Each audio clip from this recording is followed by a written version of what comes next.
అందరికీ నమస్కారం. ఈ వీడియోకి స్వాగతం. ఈ వీడియోలో మనం ట్రాన్స్ఫార్మ్ స్ట్రీమ్స్ గురించి తెలుసుకుందాం. ఇందులో ఒక ఫైల్ని కంప్రెస్ చేద్దాం. ఓకేనా? ట్రాన్స్ఫార్మ్ స్ట్రీమ్స్ అంటే ఏంటంటే modifying the data during the reading are writing operations అనమాట.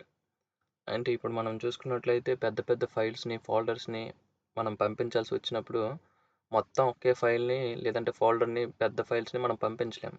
జీమెయిల్ చేసేటప్పుడు కానీ ఇతరత్ర నెట్వర్క్ కాల్స్లో చేసేటప్పుడు కానీ ఏపీఎస్ డెవలప్ చేసేటప్పుడు కానీ అప్పుడు ఏం చేస్తామంటే వాటిని మనం జిప్ చేస్తాం.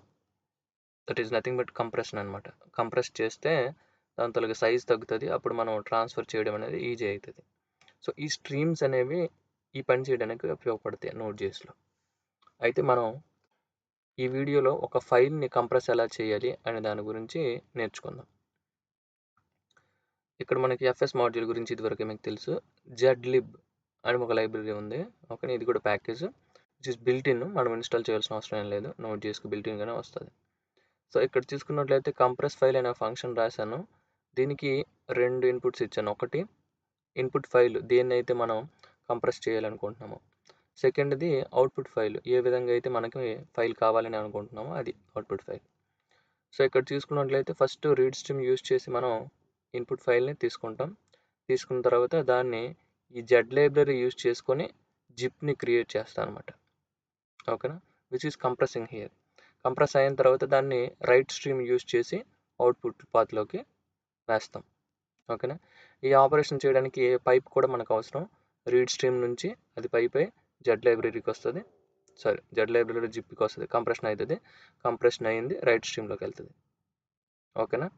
సో ఇప్పుడు మనకి రైట్ స్ట్రీమ్లో మనకి ఫినిష్ అనే ఒక ఈవెంట్ ఉంది. దాన్ని లిజన్ చేస్తే మనకి కంప్రెషన్ అయిందో లేదో తెలుస్తుంది. అదేవిధంగా ఎర్రర్ హ్యాండ్లింగ్ కూడా. ఓకేనా?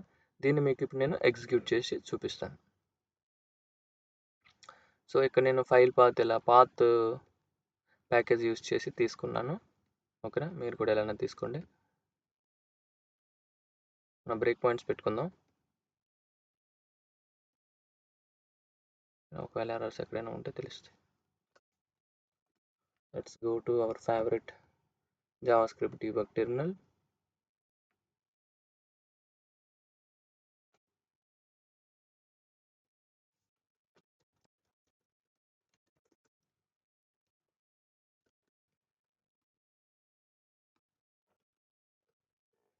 స్ట్రీమ్స్ అండ్ కోడ్స్లోకి వచ్చాను నేను.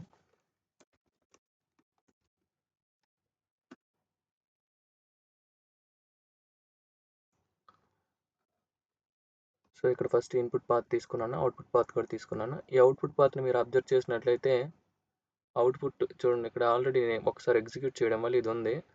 దీన్ని డిలీట్ చేసేస్తాను. ఒకవేళ లేకపోతే కనుక క్రియేట్ అవుతుంది, ఉంటే రీప్లేస్ అవుతుంది అవుట్పుట్. ఓకేనా?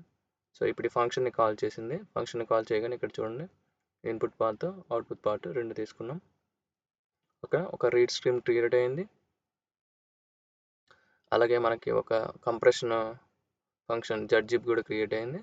అలాగే రైట్ స్ట్రీమ్ కూడా క్రియేట్ అయింది. ఇప్పుడు పైపింగ్ అవుతుంది అనమాట. చూడండి, రీడ్ స్ట్రీమ్ నుంచి చంక్ బై చంక్ తీసుకొని ఆ ప్రతి చంక్ని కంప్రెస్ చేస్తుంది. కంప్రెస్ చేసిన దాన్ని రైట్ స్ట్రీమ్లోకి పంపిస్తుంది. That is what this pipes are doing here. Okay, ఇక్కడ చూడండి ఎర్రర్ ఏమైనా ఉందని చెక్ చేస్తుంది. This process is going on. So finish అయింది. అవుట్పుట్ మీరు ఇక్కడ చూసినట్లయితే చూడండి జిప్ ఫైల్ అనేది క్రియేట్ అయింది మనకి. ఇప్పుడు మీరు ఇక్కడికి వచ్చినట్లయితే చూడండి శాంపిల్ డేటాలో స్ట్రీమ్ బేసిక్ డాట్ MP4. ఓకేనా? దీన్ని ఎక్స్ట్రాక్ట్గా మనం చేసుకున్నట్లయితే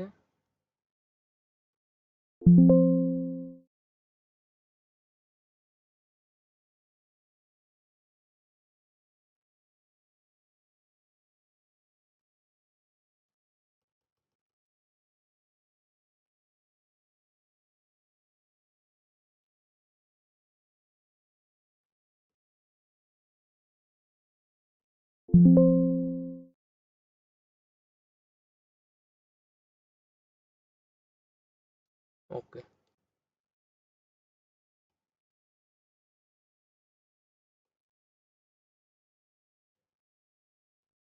అందులోకి ఎక్స్ట్రాక్ట్ చేయాలని అంటే శాంపిల్ డేటా అనే దానిలోకి ఎక్స్ట్రాక్ట్ చేయాలి.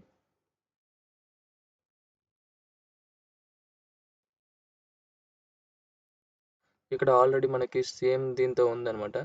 సో ఇక్కడ ఏమడుగుతున్నాడు అంటే నేను రీప్లేస్ చేయాలనుకుంటున్నాను అని అడుగుతున్నాడు. ఒక్క నిమిషం, మనం ఏం చేద్దామంటే దీని పేరు మార్చుదాం. ఇది 2 అని పెడదాం. ఇక్కడ చూడండి, ఇది ఎక్స్ట్రాక్ట్ చేసేటప్పుడు ఇది .mp4 ఫైల్ కదా, అందుకని మనకి ఏమొస్తుంది అంటే ఇక్కడ చూడండి ఫైల్ వరకు కాపీ అయిపోతుంది. సో మనకి ఫైల్ కాదు, ఈ ఫోల్డర్లో మనం తీసుకోవాలి.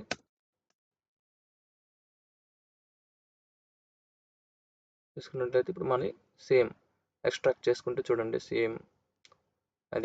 సేమ్ వచ్చిందనమాట. సో ఈ విధంగా మనం ఒక ఫైల్ని చేయొచ్చు. ఓకే, ఇలా ఫైల్ కాకుండా మనం ఇప్పుడు ఒక ఫోల్డర్ని చేయాలనుకున్నాం అనుకోండి. సపోజ్ నేను ఒక ఫోల్డర్ని జిప్ చేయాలనుకున్నాను. ఓకే, శాంపిల్ డేటా అనేది ఫోల్డర్.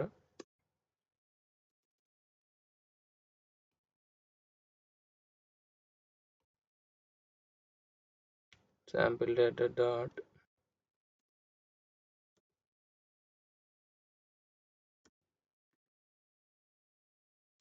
ఓకేనా.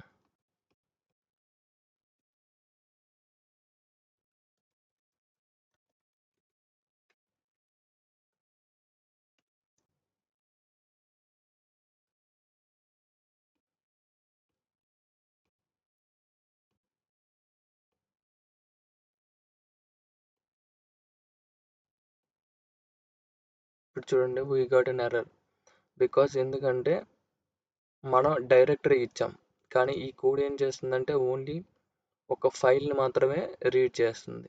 ఓకేనా, ఫైల్ కంప్రెషన్. సో డైరెక్టరీని ఎలా కంప్రెస్ చేయాలి అనే విషయాన్ని నేను నెక్స్ట్ వీడియోలో చెప్తాను. Thank you for listening.